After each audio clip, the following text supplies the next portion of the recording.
Hello and welcome back to Living Creative with Pixie Princess. I'm Jaydell and we are back in the kitchen with my new favorite kitchen gadget, the air fryer.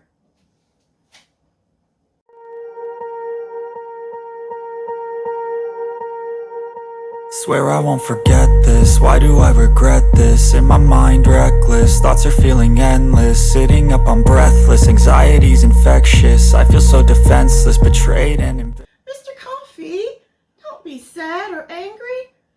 I still love you. I'm sorry about this. We'll be back after this little family issue, but when we return, I will show you how to cook sausage balls in the air fryer. Mr. Coffee, there's room in my heart for you and the air fryer.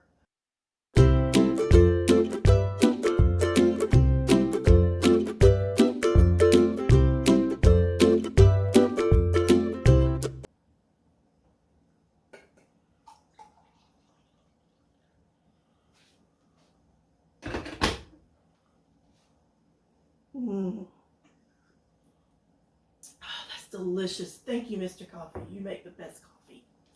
Well, hi. We're back and I'm going to show you how to make sausage balls in the air fryer. And I want to heat my air fryer up before we begin. So I'm just going to start it and go to 400 in just a couple of minutes just to get it hot. So I'm not making the sausage balls today, the recipe. If you need reference on that, you can refer to my Bisquick versus Carbquick sausage ball battle video where I made sausage balls with the traditional Bisquick and sausage balls with the Carbquick, and you can decide which recipe you want to use. Today I'm using the Bisquick, but that's really irrelevant to it. But you can make these ahead of time.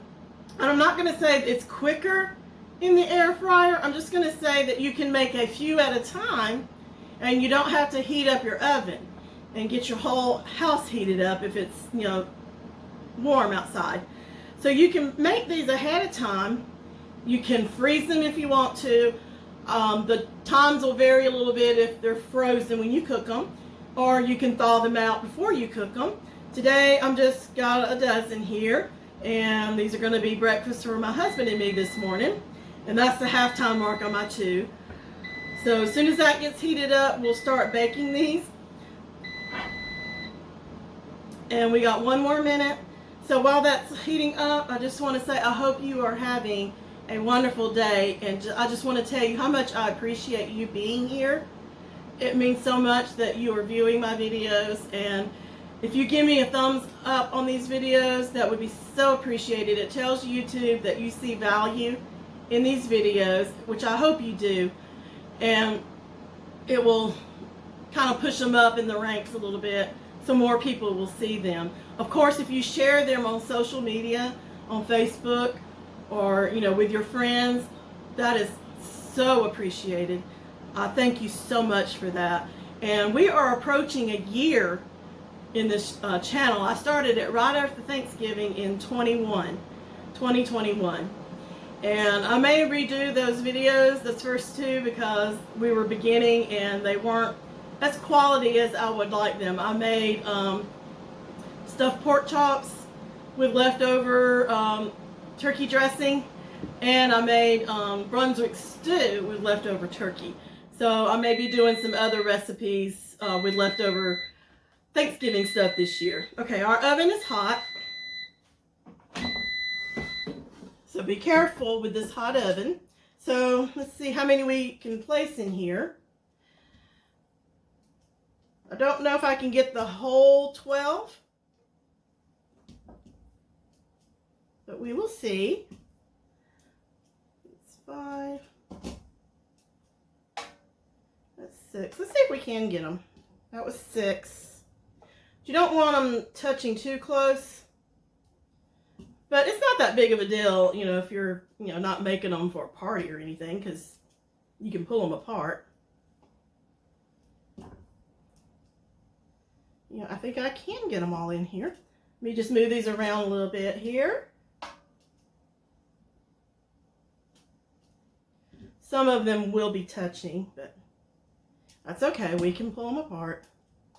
All right, so I got all 12 in here.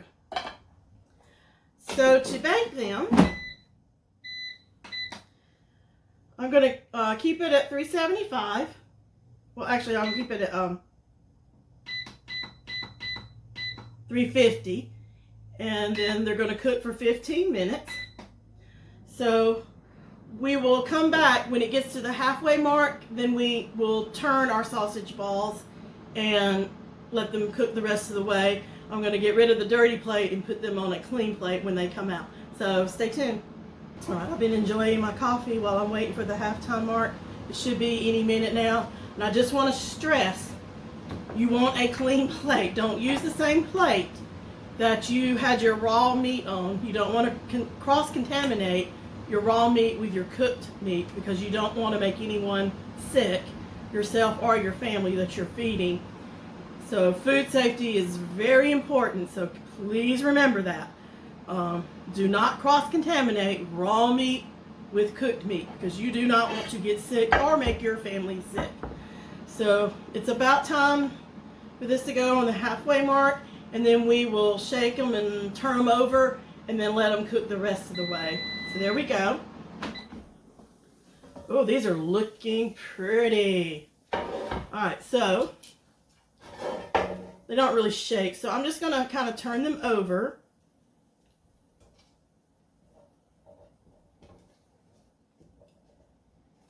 I'll just loosen them up.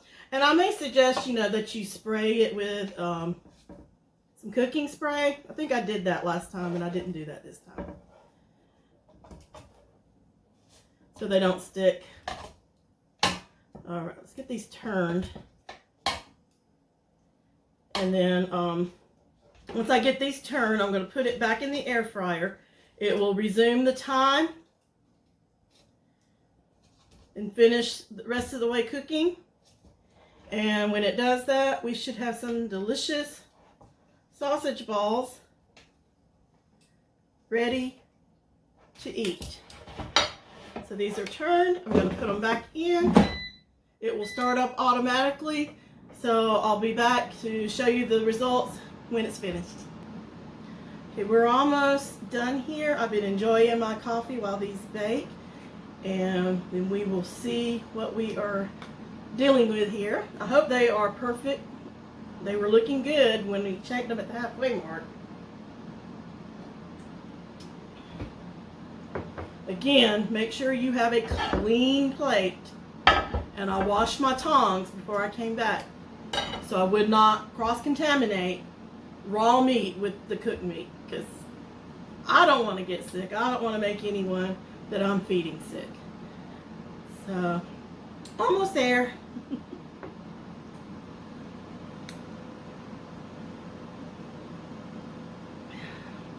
About finished with my coffee here. Okay, it's off. Let's get it before it beeps. Oh, these are nice and golden brown. You see those? I would say these are perfect. If you don't want them this brown, you can cook them a few minutes less. Try 14 minutes or 12 minutes. Okay. Get my plate over here. These are perfect for me. Somebody might think these are too brown. So you can adjust the time or adjust the temperature down, to 325. So these are ready to eat and enjoy. And my husband and I are going to eat these for breakfast with a nice cup of coffee. And I hope that you enjoyed this video. Again, it would mean so much if you shared this with your friends on social media, or just let them know about the channel. And please give it a thumbs up so YouTube knows that you value these videos.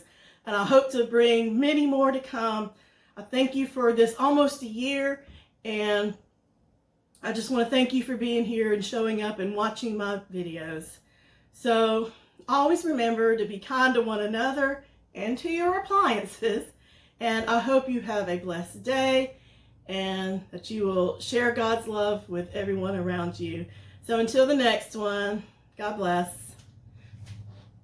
See, Mr. Coffee, I will always love and need you.